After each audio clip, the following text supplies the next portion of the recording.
जो लोग ये समझते हैं कि अब हमारी किस्मत अच्छी है और ये सब कुछ हो गया, तो याद करो 75 साल पहले एक एक साड़ी में हमारी माताएं पूरा पूरा साल काट दिया करती थी, और जब नुच जाती थी तो उसको बीच के टुकड़े कर दिया जाता था, उसको फिर से जोड़ के और तब पहनी जाती थी। गलत कह रहा हूं, सही। लेकिन आज आपको साल में जितने त्योहार, जितने फंक्शन, जितनी जगह जाना हो उतनी बार साड़ी बदली जाती है, उतने बार हमारे कपड़े बदले जाते हैं। तो ये कहां से आया? इस संविधान ने आपको आजादी दी कि आप कुछ कर सको और आगे बढ़ सको, तब ये संभव हुआ। तो क्या है, बाबा साहब का हम पे कर्ज है, लेकिन कर्ज अदा कितने लोग कर रहे हैं? सवाल इस बात का है। अगर आप अपने रहते डॉक्टर बाबा साहब अम्बेडकर, पेरियार, फुले साहू की विचारधारा अगर किसी दूसरे तक नहीं पहुंचा है तो आपने कर्ज अदा नहीं किया है। बस सिर्फ नारा लगाते रहो, बाबा तेरा मिशन अधूरा। सिर्फ 14 अप्रैल मना लेने से बाबा साहब का मिशन पूरा नहीं हो जाता। ये कथा करा लेने से बाबा साहब का मिशन पूरा नहीं हो जाता। ये मिशन तब पूरा होगा जो बाबा साहब मूल मंत्र दे के गए थे कि शिक्षित बनो, संगठित रहो, संघर्ष करो। लेकिन इन तीनों की जब बात आती है तो हमारा समाज सबसे पीछे है। आपको अधिकार तो मिले, आपको वोट का अधिकार मिला। बाबा साहब 3 बार लंदन गए, सन 1930, सन 1931 और सन 1932। 3 बार गोलमेज कॉन्फ्रेंस में बाबा साहब गए, तब जाके आपको ये वोट का अधिकार मिला। और आपको यहाँ सीतापुर में जाना पड़ जाए तो आपके पास किराया नहीं होता है, आपके पास समय नहीं होता है कि अपने हक अधिकारों के लिए लड़ो। तो क्या बाबा साहब का मिशन ऐसे चलेगा?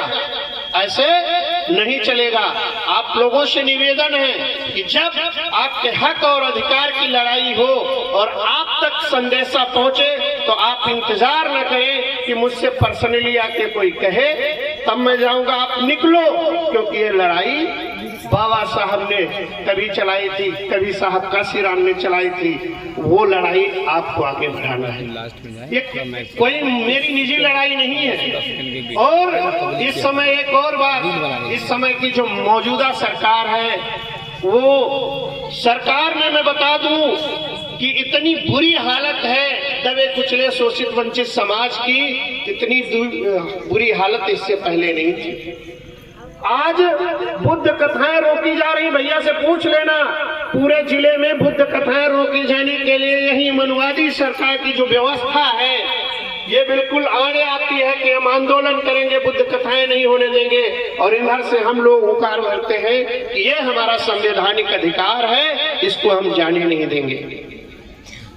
परिणाम ये आता है कि हम संख्या बल के आधार पे वहां पे जीत तो लेते हैं, लेकिन फिर हमारे साथ षड्यंत्र रचे जाते हैं कि जब कथा का परमिशन होने के लिए एप्लीकेशन बढ़ाई जाती है तो हमें परमिशन नहीं दिया जाता। इतने चक्कर थाने के लगवाए जाते हैं, एसडीएम के यहाँ कितने चक्कर लगवाए जाते हैं, हमारे लोग परेशान हो जाते हैं जो लोग कथा के लिए परमिशन लेने जाते हैं। कारण क्या है? कारण इसका सिर्फ ये है कि वो चाहते हैं कि डॉक्टर बाबा साहब अम्बेडकर की जो विचारधारा है लोगों के कानों तक न पहुंच सके। संविधान की जो जानकारी यहाँ दी जाती है वो लोगों को पता न चल सके कि आपके अधिकार क्या क्या है, इसलिए ऐसा किया जाता है। अभी मैं दोपहर भर में निपटा क्या, हमारे 33 लोगों पे मुकदमा लिख दिया गया अमिलिया सुल्तानपुर थाने क्षेत्र में। हमें शाम को पूर्ण रामपुर मथुरा में 11 लोगों के खिलाफ मुकदमा लिख दिया गया। ऐसे लोग जो आपको कहते हैं कि आप हमारे भाई हैं, हम आपसे द्वेष नहीं मानते, वही लोग जब हमारा कोई भाई छोटी सी छोटी गलती